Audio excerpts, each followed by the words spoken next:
Well, welcome to the Life in Recovery podcast, and thanks for taking the time to have a conversation with me.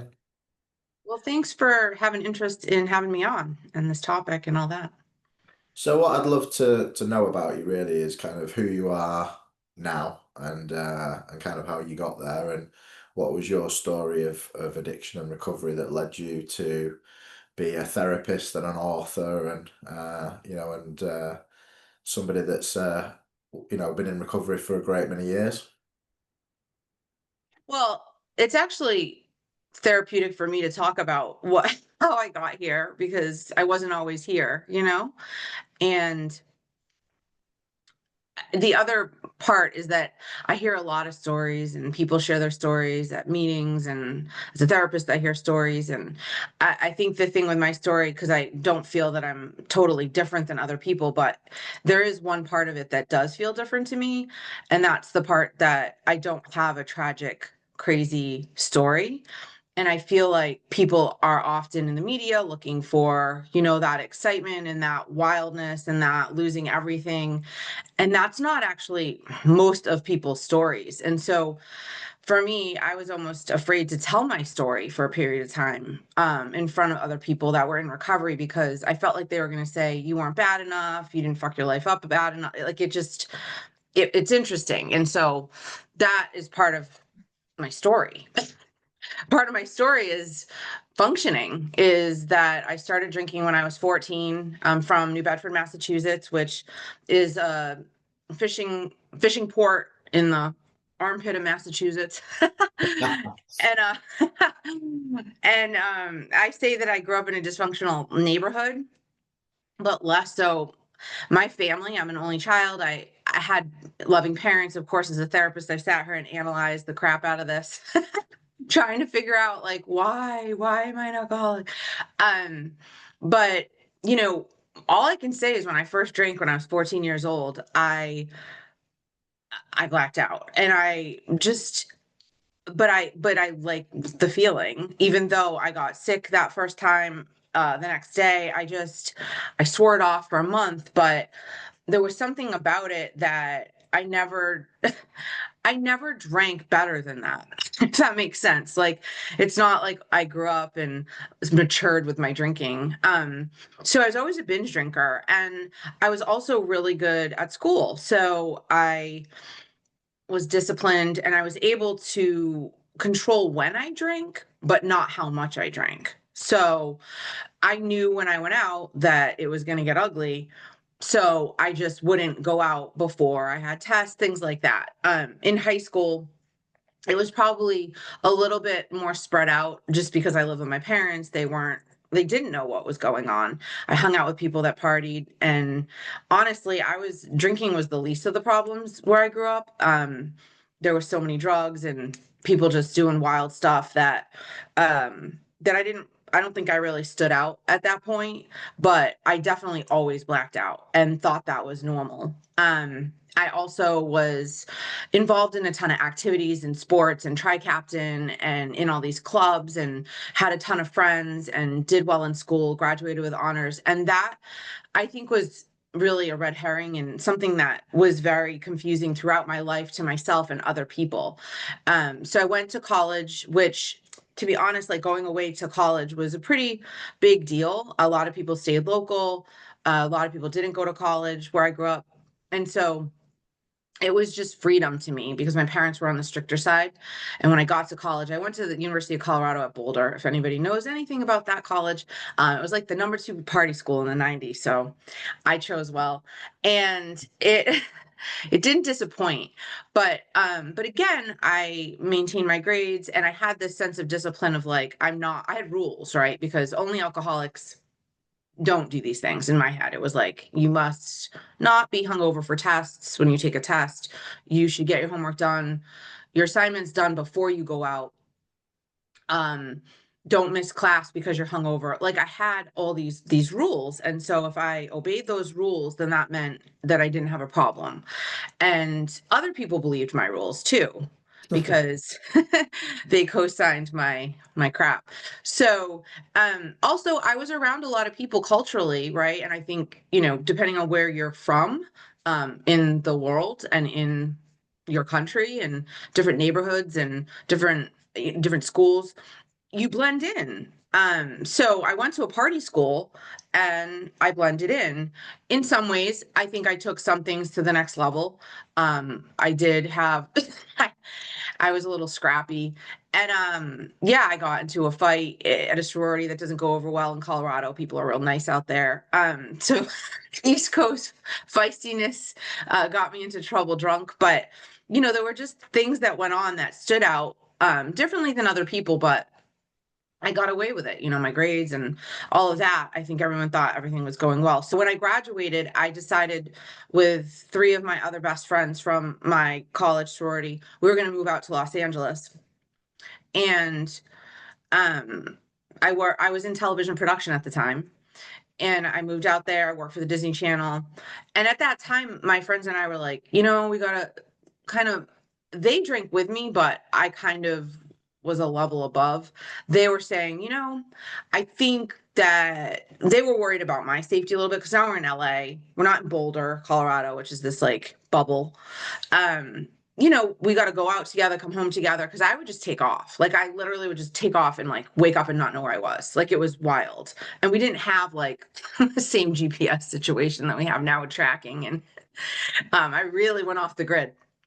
So, so we had this agreement to kind of like pipe it down a little bit. But what really for me happened was that I just maybe the frequency decreased a little bit, but I was still getting driven home in a taxi, not knowing where not having them have to look at my license and see where I lived. And I was just that person that I just couldn't drink like a normal person when I drank. But everything else in my life really did appear fine. My biggest problem in my life was my drinking. And yet it was the most exciting thing, the thing that I looked forward to the most. And it kind of was the yin to my yang. Like I'll work my ass off and I'll work really hard and get good grades. I'll show up, I'll go. But the balance for that for me was going out. And that was my reward system. And it was hard to change that. But when I turned 23, I remember thinking 23 was this magical age where you suddenly turn into an adult, kind of like Cinderella, I guess, turned into whatever at midnight. Well, at 23, I was going to turn into a normal adult and I was going to drink like normal people. And so on my 23rd birthday, I went out and same thing, didn't remember half the night. And I woke up baffled. Like, I don't understand how I'm 23 and I'm still drinking like I'm in college. Like I'm a professional. I have like a really good job. I don't know why I can't just drink like normal people. And that really kicked off 4 years of me exploring what my relationship was to alcohol. So I quit drinking for 6 months on my 23rd birthday. And that was my gift to myself. And I wrote a lot in my journals, which I've included in both of my books, actually. But I really, even though I wasn't drinking, I was obsessed about it. I was thinking about it every day. I didn't feel good. I had horrible anxiety. I was a wreck. I had post-acute withdrawal, even though I didn't drink every day. It was real. My nervous system was just off. And I thought I was allergic to Los Angeles, which a lot of people are. But so I did a geographic cure and I moved. After 2 years there, I moved to Nantucket Island off the coast of Massachusetts, which is not a cure for alcoholism, if anybody's wondering, in the summer. It's really not. So I went from 6 months of not drinking and really trying to cleanse myself. Like in my mind, I thought I'm going to reset the catch, right? So if I don't drink, then when I do drink again, I'm going to have more control over it. That was my thinking. That's not, maybe that happened one night, maybe. But then I was right back to where I was. And, alcoholism is a progressive disease. It's not something that like you stop, pause, and it gets better. It's actually something that continues, regardless of if you're drinking or not, it continues to grow and to progress. And that's what happened. So then I was drinking every night, which was rare for me, but it's almost that like that when I pulled back and didn't and abstained, it then set off like this animal or the disease progressed and I drank more. I then moved to Boston and got my master's degree in counseling psychology because I decided I wanted to do something with meaning. And also, I think there's some part of me that wanted to figure myself out. But you really can't think your way out of addiction, just if anybody's wondering. So lived in Boston with a group of friends. In these old like brownstone apartments, there were like 3 apartments and just a group of people. Like I always surrounded myself with a ton of friends from all walks of like my life, like from 5th grade to graduate school. I kept my friends and I love that. I loved my friends were my family. I'm an only child, but we were very social. And so it was hard for me to try to cut back and do different things when other people were able to either drink normally or drink more than me and not care. And I tried literally the most ridiculous things. Like it gets a little embarrassing. Like I was meditating before I went out. I was like, if I connect to like a higher power, it'll keep me from blacking out. Like I was almost delusional. Like I would come up with these things and people were like, what are you doing? And I'm like, oh, just trust. You don't understand. Like I'm gonna sit here and listen to this guided meditation and then I'm going to go out and I'm not going to black out. Like it was magical thinking. And I would try to drink things I didn't like. And then I would just get buzzed and drink the things I did like. I mean, this is just, I would try to drink water in between drinks, exercise before I went out. I mean, the fact is, if you have to work this hard at trying to drink normal, you're probably not a normal drinker, right? But that didn't occur to me. I thought this is definitely like worth my while, right? Like I should figure this out. I should figure out a way to keep alcohol in my house, in my life, come hell or high water. So that's what I did. I also heard about moderation management when I was in graduate school and thought, oh, what's that? So I went to this therapist who does moderation management, and she did a screening on me and said, you're not very likely to fit the profile of a person that can moderate. And I was like, oh, but I'm so disciplined, like I'm very goal driven.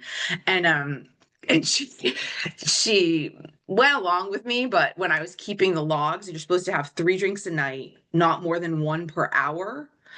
I was, I mean, I would I would drink a drink like this, like a pint glass, and that was like 1 drink. Like I would do all these tricks, throw shots in and not count it. Like I would watch myself do this thinking like it was almost insane because I am actually really disciplined and I couldn't believe that I couldn't stick to it because I was really trying to keep it in my life. And then this one vacation I went and I had that 8 drinks in a week and she said, well, in one night actually. She said she would sit there with her clipboard like, well, that was a whole week's allotment in one night. And I'm like, but I didn't black out. So I thought I was making gains.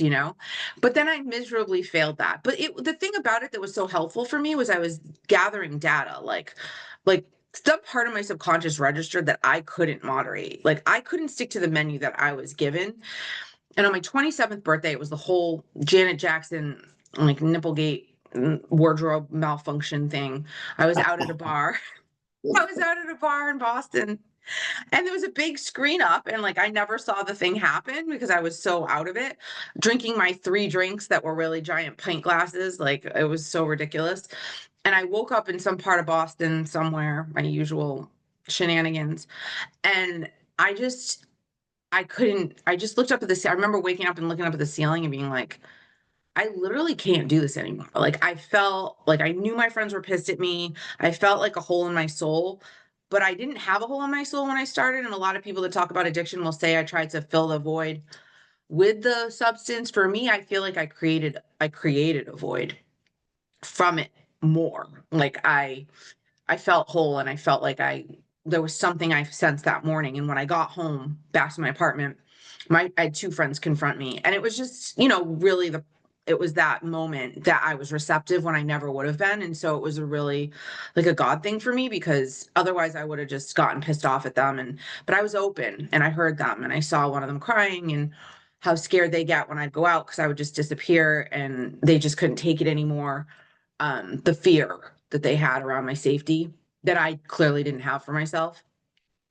Um, and so I went and got assessed and ended up going to self-help meetings and I like put together a whole outpatient plan for myself. Like I wasn't a therapist at the time, but I just instinctively knew when I got assessed, they're like, well, you tried moderation, like you kind of need an abstinence-based program, or if it doesn't work, like at living at home and going to meetings and like therapy and all that stuff, like you're gonna have to go to rehab. And I was like, rehab? That's for like real alcoholics. Like, why would I have to go to rehab?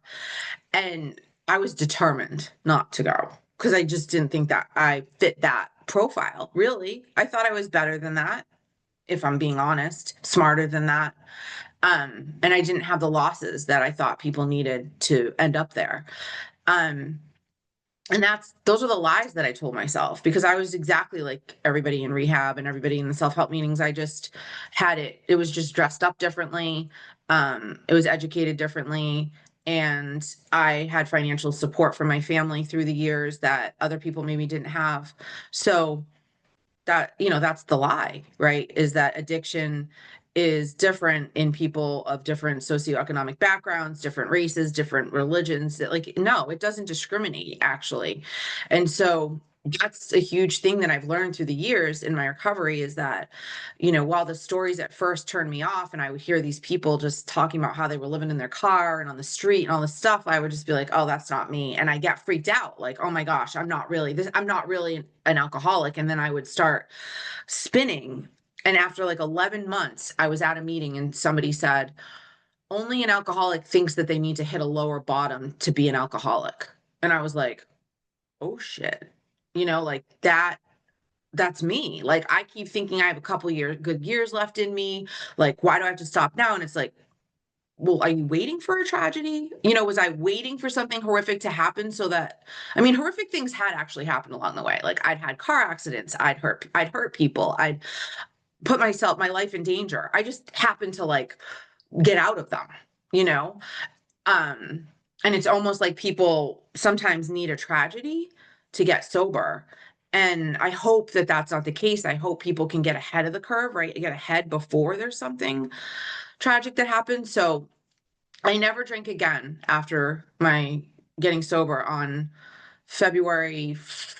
I think it's the 4th, February 4th of 2004. So I'm 21 years sober, and that does give away my age, I think. Maybe not. Um, but it wasn't easy. Like, the high functioning thing is actually really annoying.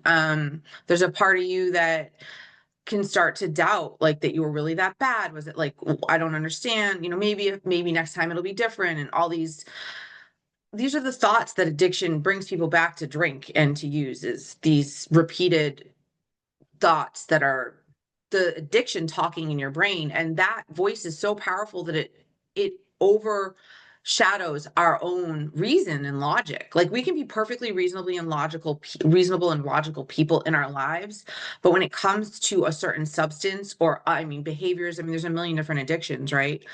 All reason is out the door. And so, I was really pissed off that I was sober. I was angry. I was resentful. I would still go out to the bars. For 8 months, I would go to like meetings on a Saturday night, and then I would go out. I was pretty rebellious about it. Like, screw you. You're not going to tell me what to do, how to live my life. I'm going to do it my way. I mean, it worked for me. I wouldn't recommend that. Like, I don't say to clients, hey, I have an idea, go to self-help meetings and go to a bar afterwards. Like, I never recommend the way that I got sober, but for me, that's the way I had to do it. I had to bore myself out of the bars, basically. Um, and being around people that were drinking. And I still have friends that drink, but I really had to change my lifestyle. And I think that's something really important that I focus on in my second book, is around the lifestyle changes that I certainly did not realize were going to happen, nor did my friends around me. But it's been an evolution. I think the longer I'm sober, the more grateful I am. I look at it like it's a long-term investment that I put like money in the bank when I was 27, right? And I wasn't happy about it because I wanted to spend that money, essentially. And I am now older and grateful that I put that investment in when I was 27, even though I was not happy about it. Pissed off.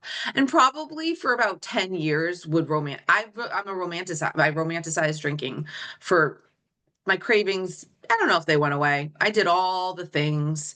And that's just my story. And I honestly feel like I'm grateful for my cravings, because they reminded me that I was an alcoholic. Because if I had just never had a thought again, I think I would have gotten cocky Mm. and been like, I wasn't really.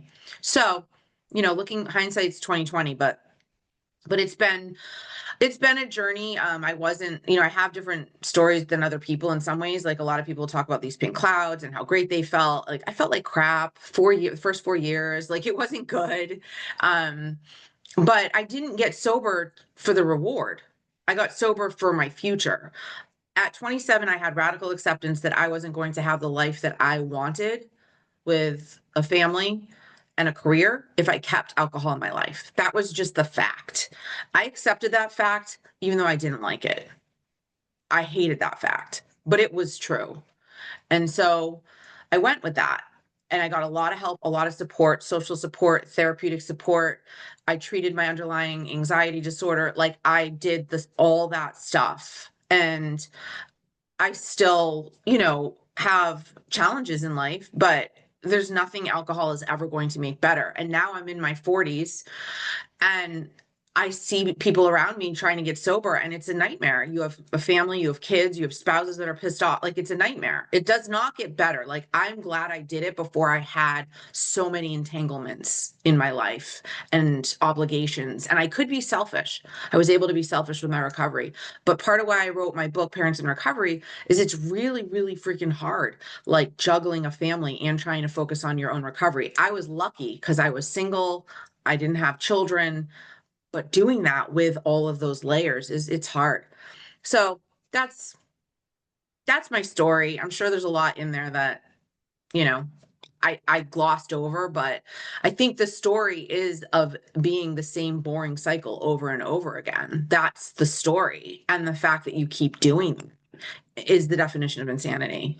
Um, and so yeah, I'm grateful to all the stories I heard. Everybody's story means something, and now I'm able to listen to a story that's different than mine and take from it pieces that before I would reject because, oh, we weren't the same. Yeah, we were. When we took in a substance, when we took in alcohol, we lost control over our intake. We are the same. That's the first question that comes to mind really is, so do you subscribe to, because obviously you said that in your early life there wasn't really any trauma, you had like quite a nice life really. So does that mean that Mhm. you subscribe to the idea that you're bodily different to other people, that when you put alcohol in your system that it has a completely different effect on you than it does on say a normal person that can just drink a couple of glasses of wine and then put it down?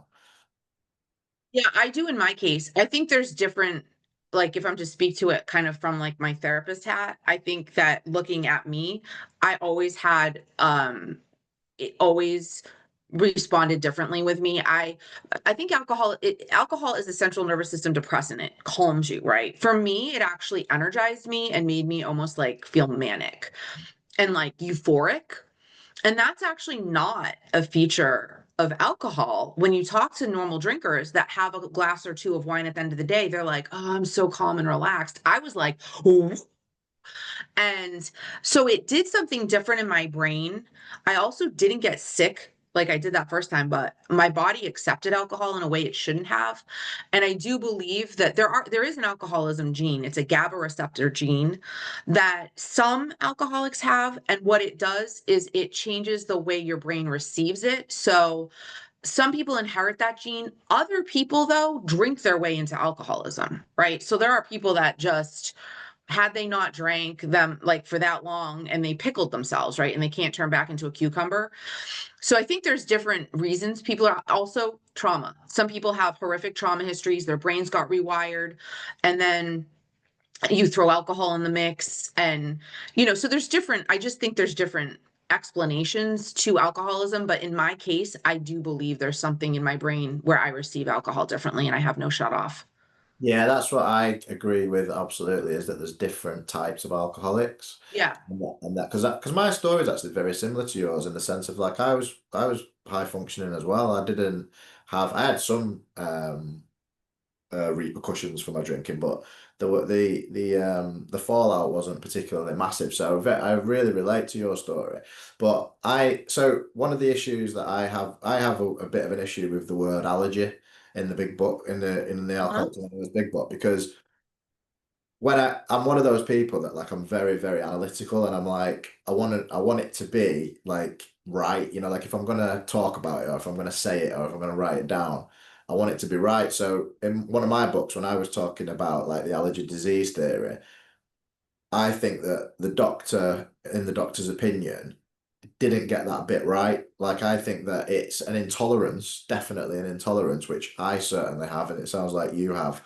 I have this intolerance to this substance that when I put it in my body, and it has exactly the same effect on me as it does you. It doesn't depress me. It makes me, Yep. like, gives me, Like oh, like like, if I was I'm like, tired, if I'd be like, "I'm tired." "Oh, yeah, I'll just drink and then I'll go out." Like, I'm so tired. I would most people would be like, "Oh my god, I'm so tired. If I drink, I'm gonna pass out. I'm gonna just go to bed." yeah. And I'm I like, would be let's like, "I'm go. gonna wake up. I'm just gonna get started." Yeah, yeah, I'm the same. So, and the idea of like an allergy, like if you had an allergy to peanuts, for example, you wouldn't go anywhere near peanuts because you'd know that they would kill you if you ate them. So, knowing like it's not the same with alcohol, I don't think. I think like if you knew that if you went near alcohol, it would actually kill you, you probably wouldn't drink it. But that's not what it does. It doesn't kill you. It has this amazing effect on you. Mhm. And that was where like so that was something that really resonated with when you were talking. So I agree with that. Like I agree that it definitely there's an intolerance to this substance. Some alcoholics do have trauma. Some alcoholics don't have trauma. Yeah. But that element of it, I think I feel as though, and also you also said as well that you kind of like drank yourself into the trauma because you were creating trauma in your I life. created trauma in my life. Like I have journal entries saying my biggest problem in my life is alcohol. Yeah, Like it's the thing that creates me the most problems in life. yeah, Like I'm not self-medicating with it. I if that makes sense, like it's causing me yeah, the problems in my life. yeah, Like yeah, my profile isn't someone that, oh wow, yeah, she really needed to drown her sorrows. Like I had a good life. I have a good life. Like I am a happy person. That was also hard for me because so many people share their stories and they're so freaking miserable. And I get it. I get that substances, I'm a therapist. I hear horrible stories, right? I hear about childhood trauma. I hear about massive mental health issues where people don't want to take the right medication, all that stuff. I hear it all. That wasn't me. Even when I was anxious, I wouldn't go out and drink. This is the weirdest thing. If I was feeling anxiety, I didn't like how I felt when I drank. So I couldn't even say I was self medicating anxiety. So my story sometimes is confusing for even me as a therapist because I sit there and I'm like, I know I had anxiety, I know I'm an alcoholic, but I didn't do the thing. I was a freaking partier. I loved the euphoria. I was addicted to the high. I loved it the first time I had it. It was to me it was a spiritual experience. Like some people use drugs, and I didn't like drugs. I didn't like pot. I didn't even like it. It made me crazy. I liked the way alcohol made me feel. It was a spiritual experience for me, the euphoria of it. I didn't yeah. need anything else. I didn't want any other drug. Did you ever try ecstasy? I almost did, and I was so afraid of the 45 or 40-minute window before. It was like I'm gonna have a panic attack waiting, so I just freaking didn't do it. I was It's a like good, right there, and then I was like, no, it's a good job you I'm gonna be a didn't. nightmare. It's a good job you didn't because that is a spiritual experience as well. I know, That's and not the it was same thing. big. It was big when I was in college, and I just knew my limits that because pot just made me so paranoid and crazy because it would make me just, it was unpredictable. Alcohol is predictable. The thing people don't realize is different alcohols do maybe different things slightly. And I only did hard alcohol because beer just filled me up and didn't get me drunk. But um, I just it was predictable, and I didn't like that whole thing where other drugs you didn't know the mix, the this, the that. What were you gonna get? Didn't like that. Yeah, Mm-mm. yeah. And so in recovery as well, another question that came to my mind was that so you said that like the first 4 years were like really, really difficult. At what point in that was it during that period or was it after that period? Did you work through the program like of recovery or did that not feature? Like when did that happen? Yeah, so I involved myself right when I got sober. I got involved in 12-step programs, and I also did um or women's early recovery group, individual therapy, yoga and spiritual practice, exercise. Like I did a lot. And so that's why I was doing as much as you could, like on an outpatient kind of basis. So what I was going through partially was I had alcohol had sort of dysregulated my nervous system and I had to get that sorted out.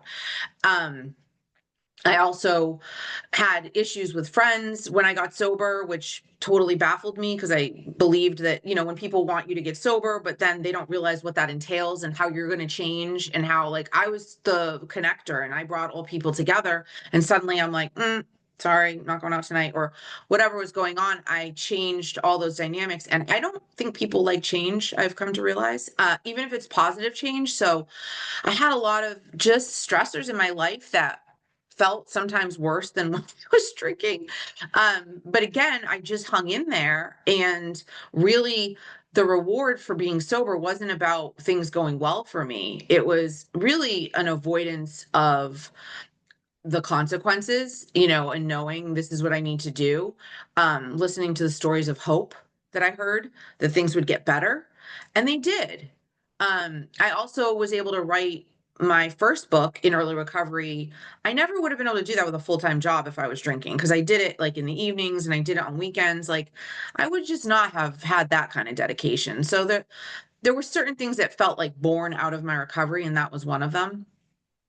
But it was rough, to not have that reward system, because I hear these people talking about how great they felt and how things were just falling into place, and oh my God, like my job's great now, and oh, and can have a relationship, all this stuff. And I was just like, I don't know what's going on here, but the glue to my puzzle just got pulled out. And it's not, yeah, this was not the plan.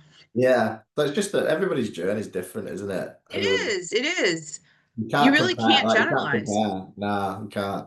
It's like what's that saying? Compare and despair, isn't it? Like Oh, I when like you that. start, especially in recovery, when you start comparing your recovery to another person's, that's when a lot of the problems can start, because you're thinking, like you said, like, well, why have they got a relationship? Like, why have they got a really good job? Like, why are they doing so well? But you never know what's going on inside another person's head anyway. No, and I think social media has really amped that whole thing up, right? Where we're all like, everybody's their own PR agent, just putting out like great marketing about how great their life is. They're really convincing you that like shit's so great. And usually the more PR, the worse things are going. Yeah, yeah, that's true. And what about your career? So you said that you got your master's in psychology. Did you say counseling psychology? Is that right? Yeah. Yeah. And you're a therapist, so, and an author as well. So what's that journey been like? Well, it was interesting because you do change a lot when you get into recovery. And I was really excited that the choice I made before I got fully sober was to get my master's in counseling psychology. It actually was quite in keeping with my interest as I got sober. So that was really cool that I had started it before I got sober. And I ended up getting my license. And so I worked at a college as a counselor. And then when I got sober, I was working ironically, at a psych hospital with eating disorders. And that felt really hypocritical for me, because I find them to have a lot of carryover, eating disorders and substance use disorders. Um, but so my career, then what happened was my book came out, and I was doing more general therapy. Out of college, I went back to the college to do individual, and then got licensed there. My book came out, Understanding the High Functioning Alcoholic, and it was a little dicey. I was working at a pretty conservative college, and I was doing media and all this stuff. And I felt kind of like I had to hide the truth. And I didn't like that. I had outed myself publicly, and that was scary. Several years into my recovery, in my hometown newspaper, things like that. And so I ended up getting a job at this psych hospital again, but they had a dual diagnosis program opening, and it was for clients that had pretty acute mental health and substance use disorders. And they just welcomed me with open arms. And that's when I started specializing in addiction treatment. And it was just the right fit. I loved working in the field. You met so many people that they themselves either were really compassionate towards people in recovery, or they themselves were in recovery.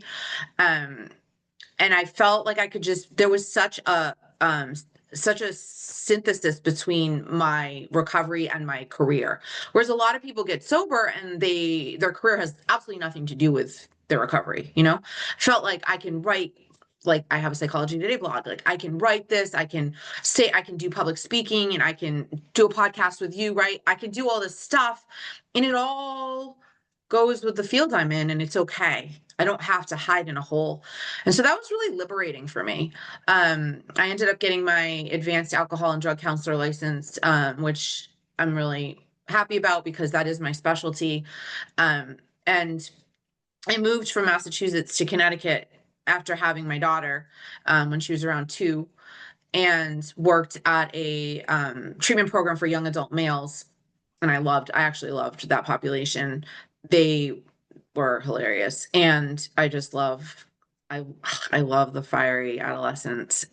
So I really did enjoy the style as a therapist. Like therapists are taught a lot of like neutrality and a lot of this like unconditional positive regard and stuff. But with addiction treatment, the cool thing is that you get to challenge people more. And that's more my personality. So I even felt like that particular niche of the field is a good fit for my personality. So I went on and did different jobs, different levels of care for addiction treatment, and then went on to start a consulting business with my husband, where we would help startups for different types of programs, like in-home detox programs, like really like innovative startups, like cool like concierge services, a lot more private pay stuff, but just like unique things. And it was really interesting to me because I'm very organized and I like to organize the operations of businesses from a clinical perspective. So that was really interesting. And then our most recent venture, which is takes us to present day, is we opened Waterview Behavioral Health, which is a mental health intensive outpatient program for clients that also have substance use disorders, but it focuses mainly on the mental health. So people could come out of rehab, but then they're like, you know what, I got to look at this mental health stuff over here.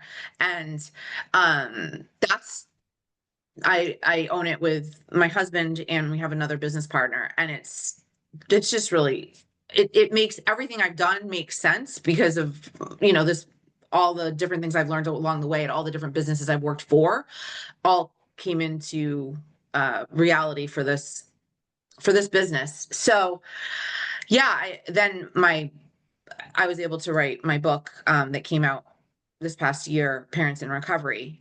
So again, it just all really flows together. And that for me has been a blessing because I did have that experience where I felt kind of like, can you just not talk about that whole drinking thing, you know? And I don't know, I work at a college. People are drinking. I think we could talk about this, but if you don't talk about it, then it doesn't exist. Yeah, So. and it's like in a environment where everybody is drinking and wants to drink, not many people want to have conversations about not drinking and the consequences of drinking as well. So one of the things I wanted to run by you, so this is my whole thing when it comes to addiction, and this is like I work in addiction services and have done. I've been sober for about 15 years, worked in addiction services for 10 years, written books similar to yourself about these subjects, spirituality and addiction, etc. And the conclusion that I've come to over the last few years is because obviously people are outside of my work and like normies will ask me questions about addiction, and I will now, if somebody says to me kind of like like, what is addiction, I will now say it's the attempt to manage our emotions basically with substances or behaviors that become addictions. So I feel as though our the driving factor behind addiction is an inability to manage emotions. Quite simply, like, everybody uses some sort of behavior or some Mhm. substance to either numb or avoid their emotions. And then if you add to that all the things that we've been talking about, whether it's an intolerance to the substance or whether it's trauma or whatever it is, then that can quickly snowball into an addiction. And I'm kind of like that is my kind of base explanation of addiction. And it's weird because when I say that to people, not people don't really get it. And even in the field that I work in, and even when I talk to, commissioners of services for drug and alcohol treatment, they don't get it either. And I just wondered, as an addiction expert, what you think about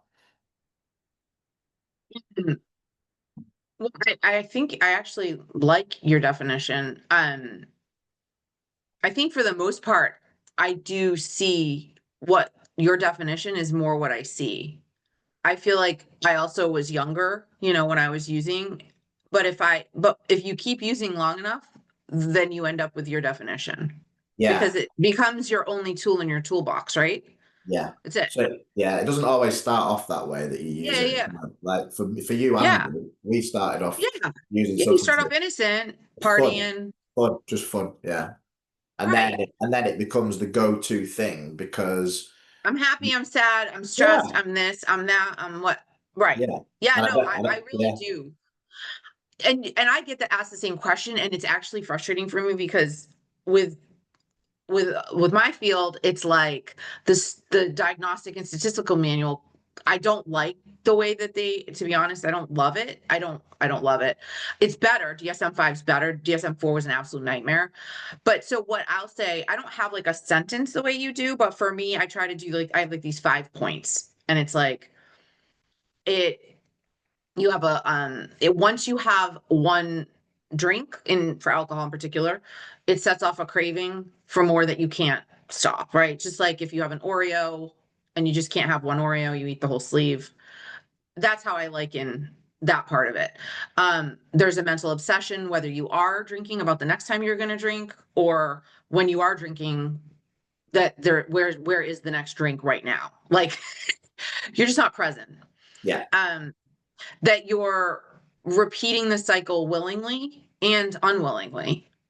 So sometimes you're going with it, right? When you're younger and you're like, oh yeah, this is fun. And then all of a sudden you're like, it's against your own will. You're like, how'd this happen? That you're behaving in ways that are against your own morals and values. And it could just be that you prioritize that substance above everybody else. yeah, It doesn't have to be that you act like a complete. Some people don't act that. I mean, I know people that didn't act any different. They're maintenance drinkers. And then the last one, and honestly, this is more of a question that can you imagine your life without that substance? And I swear to God, if you just ask a person that one question, if you can't imagine your life without a substance, you have to look at that. Like what, like you, no normal drinker would say, no, I can't, I can't imagine my life without alcohol. And then you'd have to say that you have some kind of something. yeah. It doesn't have to be alcoholism, but there's something.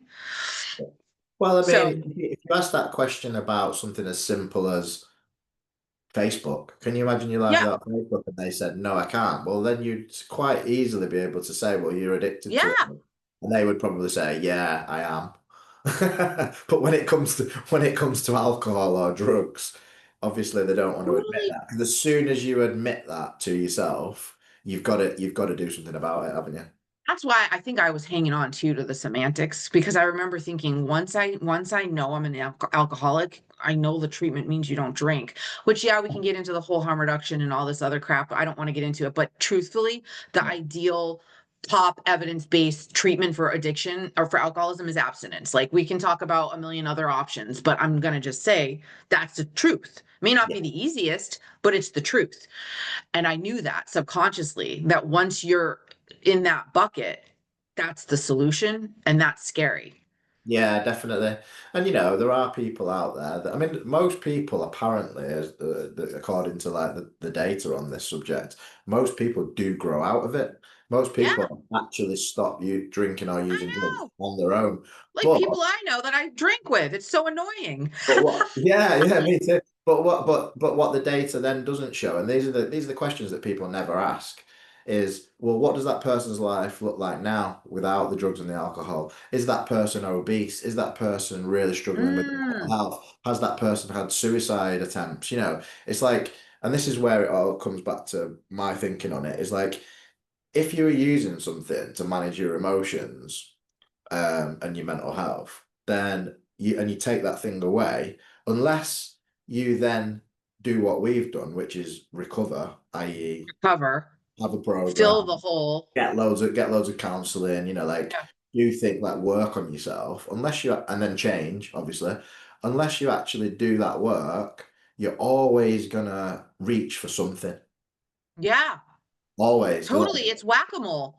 There's a yeah, million different things. I mean, you know what book is really good is Dopamine Nation about just like the Yeah. dopamine, like that our society is set up now with just this dopamine priming effect, like with the phones and everything. You can just boom, boom, boom, boom, boom.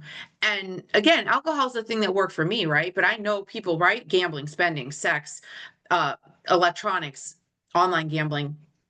I mean, there's a million things, but that just happens to do it to regulate, right? To that does it for certain people. Yeah. And to your point, and food, to your point, like because some people do stop, maybe there were some things with alcohol that were not ideal, and then they put it down because they're like, oh, wow, I'm married now, blah, blah, blah. Does that mean it didn't transfer into something else in that person's life? Is the question you have. And it's very interesting because there comes a point where, yeah, like sometimes it's just not the right it's just causing issues, and then but then what's the end of the story? And I like that point. It's true, we're humans, and we don't learn these coping skills, and even as the business that I own, we're teaching such cool stuff to people. We also have a veteran and first responder program, and it's just like it's awesome the things that people are learning and the community they build and just not feeling alone.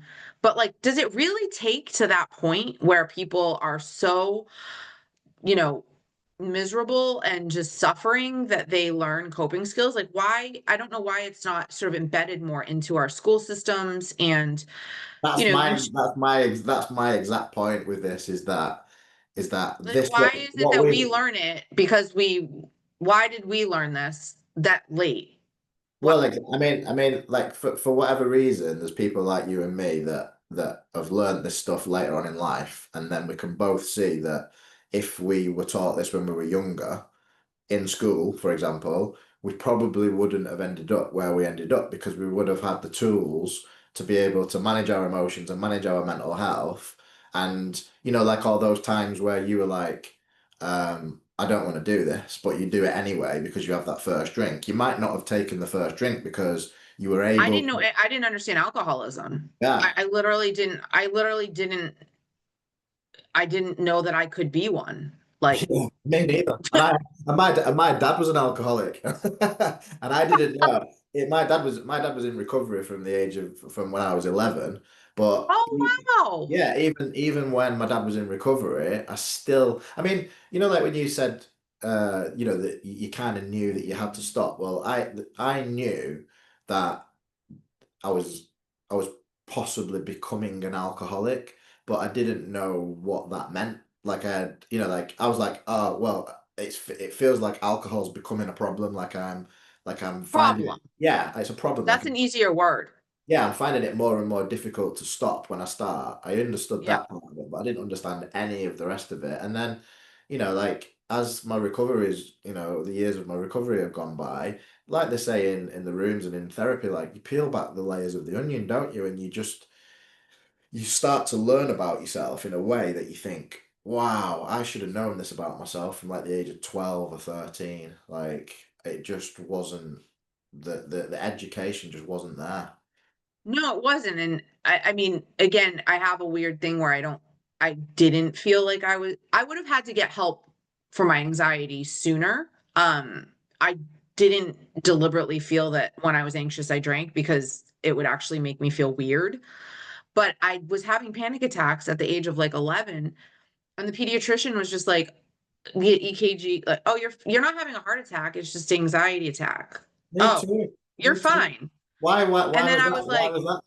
Why do you think you were having anxiety attacks? What was the I fear? was going on a trip and I was super excited with my friend. I was super excited, and my body registered the excitement as anxiety. And then I started thinking my heart was racing. I started thinking I was having a heart attack. So then it created this whole like physiological clusterfuck in my body.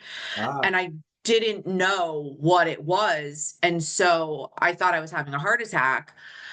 Anyway, they're like, you're fine. You're not having a heart attack, you're having an anxiety attack. But then they didn't refer me to therapy. Like, I never learned about what is a panic attack, what is anxiety. And so when my daughter started having some symptoms, I was like, well, I'm not going to do what like happened to me. You know what I mean? Like, just learn about it. Like, half of anxiety is not understanding what anxiety is, yeah, yeah, you know? yeah. Like, So yeah, I think that we're doing a little bit of a better job, with people getting help, especially with the pandemic and there being such like help, like a lot of virtual access. Like I think there's more access to care and it's a little bit more normalized. Yeah. But I also just think it's sad that people learn so much about themselves and coping skills and like this whole idea of the lifestyle, like of wellness lifestyle. I don't, the fact that you have to have like a massive addiction and recovery story to get to that place. I think there's a lot of people that naturally do it on their own, but there's probably a majority that don't. Yeah. And I wonder, what that's about. And there's so many things kids are learning. I mean, I know my daughter's doing some foods class, which is cool. I'm like, I didn't do that. And I think there's some type of social emotional learning kind of thing that they do, which we didn't have. So I think maybe there's a little bit going on more than what we had. Yeah. But I've always wondered, like it's great that you understand history, but I mean, could we Yeah. they did all this drug prevention stuff and then they don't teach kids how to like handle their, right, like you said, their emotions and their Emotions. feelings Yeah. and how to communicate effectively with people. Like, Yeah. There is, I mean, like you said, there is in the UK as well. There's definitely, I mean, my one of my daughters is only 5, and she's already learning about emotions at that age. So they're definitely like introducing a little bit more of it into the education system. But I think there just needs to be, I think there really just needs to be an understanding as to what happens if you don't learn to manage your emotions and you don't yeah, learn your mental health, and how people then can progress to addictions, to, serious mental health issues if they don't learn this stuff. oh, yeah, exactly. It's not all the same end story, but it doesn't usually end well. No, it doesn't. What would you say that life in recovery means to you then? Um,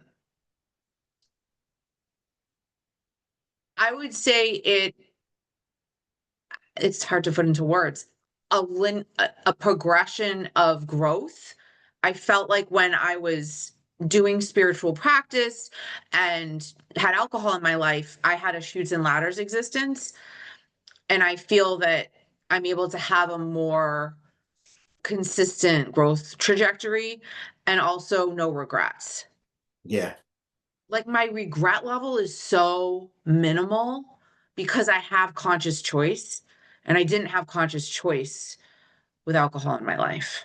And yeah, that's the hugest blessing to wake up knowing that everything I did, I can take accountability for. And like, I know that I did it. Even if I'm reactive, I can still go back and apologize or whatever.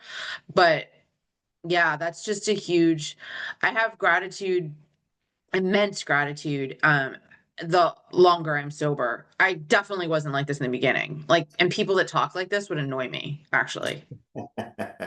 yeah. Those with an attitude of gratitude would wind you up. Oh God, I was like, ugh, like stop. Like this sucks. Can we all just admit this sucks together? I was at a young people's meeting in Boston. It was so fun.